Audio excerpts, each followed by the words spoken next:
Have you ever stepped into a crowded room feeling the electric hum of countless conversations swirling around you and suddenly wished you could just turn and leave? That feeling isn't just discomfort, it's a deep ache, a silent alarm that you simply don't belong there, even if familiar faces surround you. Isn't it strange humans are supposed to be social creatures, right? We're told again and again that connection fuels happiness, that thriving relationships are essential to a joyful life. So why then does being around others sometimes feel like it's slowly draining your very soul? Maybe it's the relentless demand to perform to smile when you'd rather frown to laugh, when your heart feels heavy to keep conversations flowing, even when your energy tank is completely empty. Or maybe it's the inevitable shallowness of most social chatter, polite small talk that barely scratches the surface, while your mind yearns to dive into something meaningful and profound. Do you ever feel like you're expected to fit into a world that's way too chaotic, too noisy, too overwhelming? That constant pressure to conform to blend in with a loud, fast-moving crowd can be exhausting beyond words. And then there's the judgment. Oh, the judgment. Those curious, lingering looks when you quietly slip away early from a party. The subtle, sometimes pointed questions about whether you're okay, as if choosing your own company is some kind of red flag. Why don't you like being around people, they ask, as if there must be a single simple answer. But you know the truth, it's never that simple. This isn't about disliking people at all. It's about a mismatch between your inner needs and the noisy, extroverted world around you. The reality is there's a constellation of reasons why you feel this way. Each one is a unique reflection of your personality, your past experiences, and your deepest desires. These reasons aren't flaws or weaknesses, they're facets of who you are. And understanding them is not about justifying your feelings or excusing them. It's about honoring them, respecting what makes you you, and perhaps gaining a little more insight into yourself. Let's start with the most common reason you are an introvert.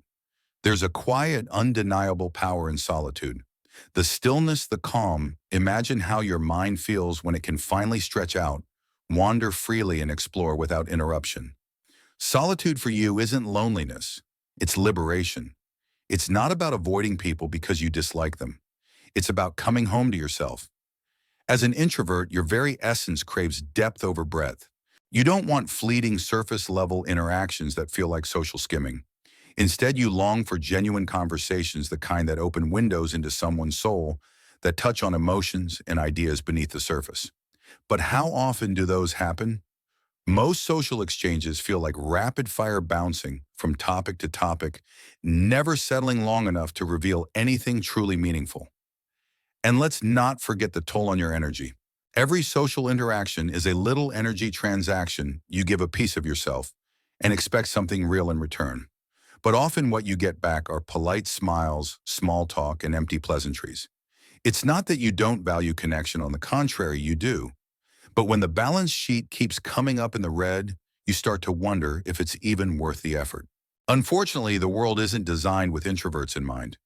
There's this unspoken expectation that you should be outgoing, gregarious, the life of the party. When you aren't, people start whispering, wondering if something's wrong with you. They can't see the rich inner landscape you live in, the swirling galaxies of thoughts, dreams, and reflections that make you who you are.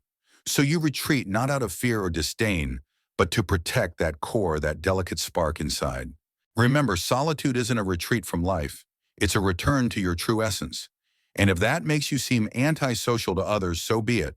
You know your truth, and that's what truly matters. Another big reason people struggle with being around others: trust issues.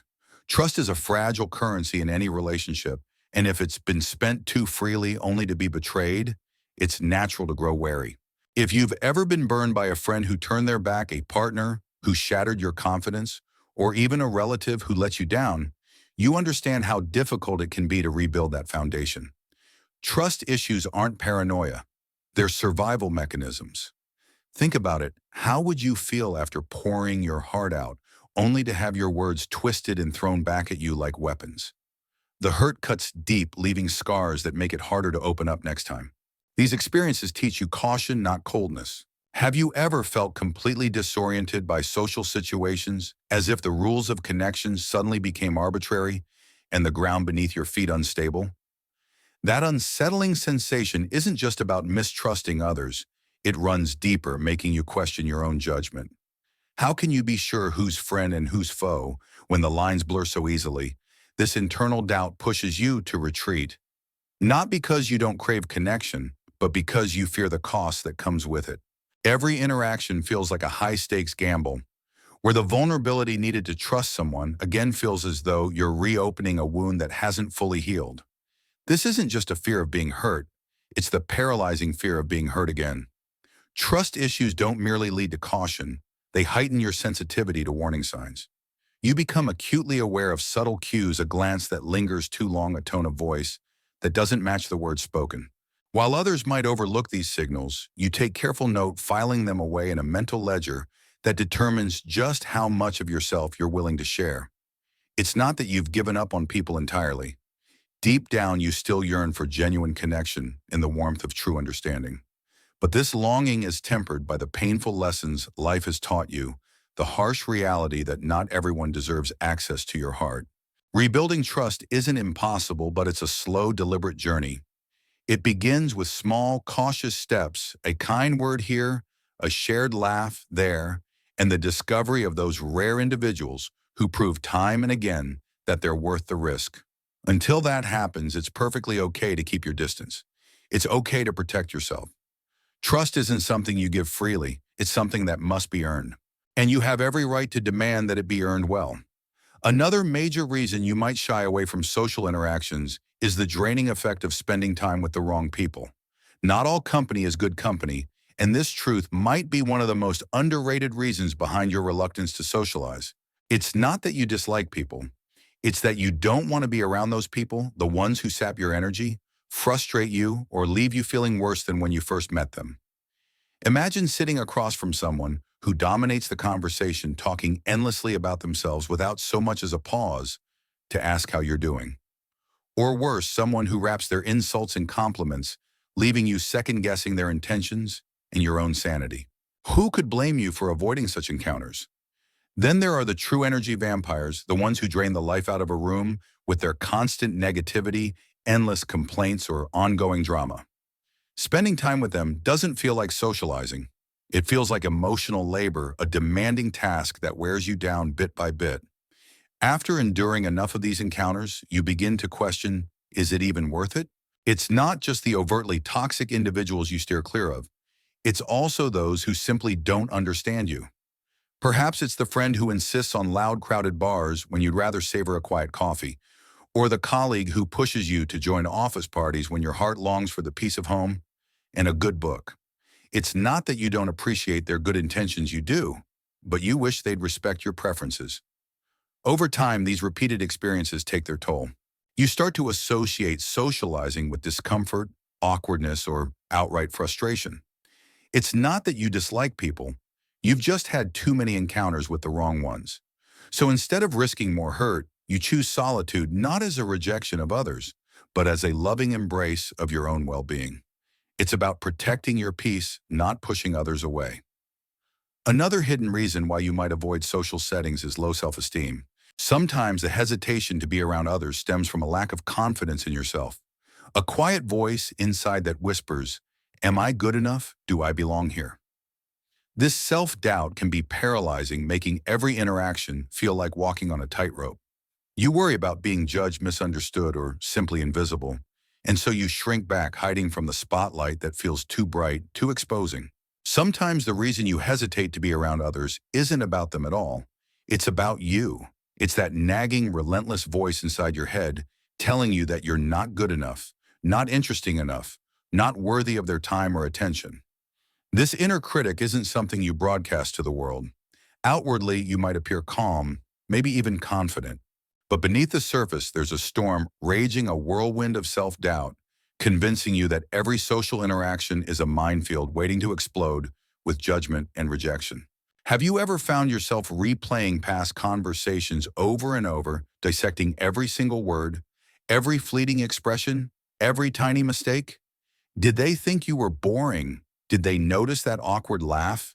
Did you say something stupid? These questions spiral endlessly, dragging your mind down a rabbit hole of insecurity. Suddenly, the idea of socializing feels like stepping onto a stage completely unprepared, exposed under unforgiving spotlights. What's worse, this self-doubt becomes a self-fulfilling prophecy. The more you pull back, the more disconnected you feel. And the more disconnected you feel, the harder it becomes to reconnect. It's a vicious cycle, one that traps you inside a cage of your own creation. But here's the truth. This isn't who you really are. It's just a narrative, a story your mind has been telling itself for so long, it feels like fact. Breaking free starts with realizing the world is far, far less judgmental than your harsh inner critic would have you believe. What if the people around you are far more understanding and kind than you imagine? What if your fears are just shadows bigger than the reality they try to hide? Next, there's social anxiety, a far more intense beast than mere shyness. Imagine this: your chest tightens, your palms sweat, and a flood of nervous energy takes over at the very thought of entering a room full of people. Social anxiety isn't just feeling nervous. It's like stepping onto a mental battlefield where every interaction feels like an impending disaster. Picture being invited to a friendly gathering where you know most people and the environment is casual. Yet even before you step through the door, your mind unleashes a relentless chorus of doubts and what-ifs. What if I say the wrong thing? What if I don't say anything at all? Will they notice how awkward I am? By the time you arrive, you're already exhausted from battling imagined scenarios. Social anxiety turns even the simplest moments into monumental challenges. Every smile feels forced, every silence unbearable. You become hyper-aware of every detail: how you stand, how you hold your drink, the tone of your voice. Even the smallest gesture seems amplified under the microscope of your anxiety. And when the night finally ends, instead of relief, you're left with a mental replay of everything you wish you'd done differently. But here's the heartbreaking truth. It's not that you don't want connection. Deep down, you crave it. You want to belong, to be part of the conversation, to be seen and understood. Yet the crushing fear of judgment, rejection, or simply not measuring up makes it all feel overwhelming. So you retreat, not because you prefer to be alone, but as an act of self-preservation. For many, social anxiety is rooted in past wounds, moments of embarrassment, rejection, or ridicule that left lasting scars. These memories become triggers, sparking intrusive thoughts and heightened sensitivity. While others might brush off a minor social stumble, you find yourself replaying it again and again, convinced it defines you. Over time, this avoidance creates a paradox. The less you engage socially, the more your skills fade, and the more terrifying the idea of interaction becomes. It's a cruel, isolating cycle that can leave you feeling misunderstood and completely alone. Yet beneath the anxiety lies a hopeful truth: the world isn't as harsh or judgmental as you fear. With understanding, patience, and practice, you can slowly reclaim your confidence and find your place in social spaces without feeling overwhelmed or exhausted. With patience and self-compassion, the heavy chains of social anxiety can begin to loosen, making space for genuine, meaningful connections to take root. Overcoming social anxiety is no easy feat. It's a journey that demands courage and resilience. But it is possible. It starts with small, deliberate steps: challenging your fears, practicing kindness towards yourself when things don't go perfectly, and reaching out for support from those who truly understand your struggles. It's about discovering, perhaps for the first time, that you are far stronger and more resilient than you ever imagined.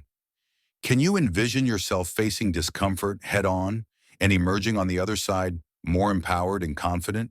Until then, it's perfectly okay to move at your own pace, to prioritize your mental and emotional well-being over society's relentless expectations. Because at the end of the day, your peace of mind matters far more than anyone else's opinion. Isn't that a truth worth holding on to?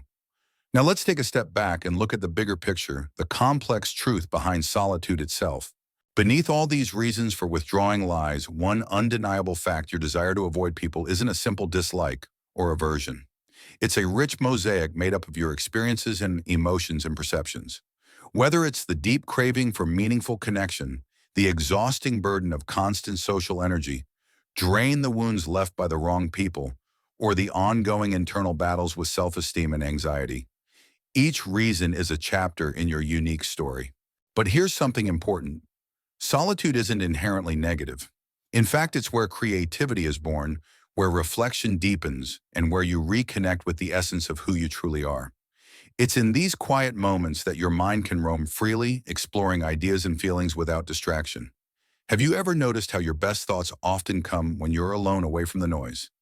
The key is balanced learning to step into the world without losing yourself in it, to engage with others without sacrificing your inner peace, to embrace connection, but on your terms.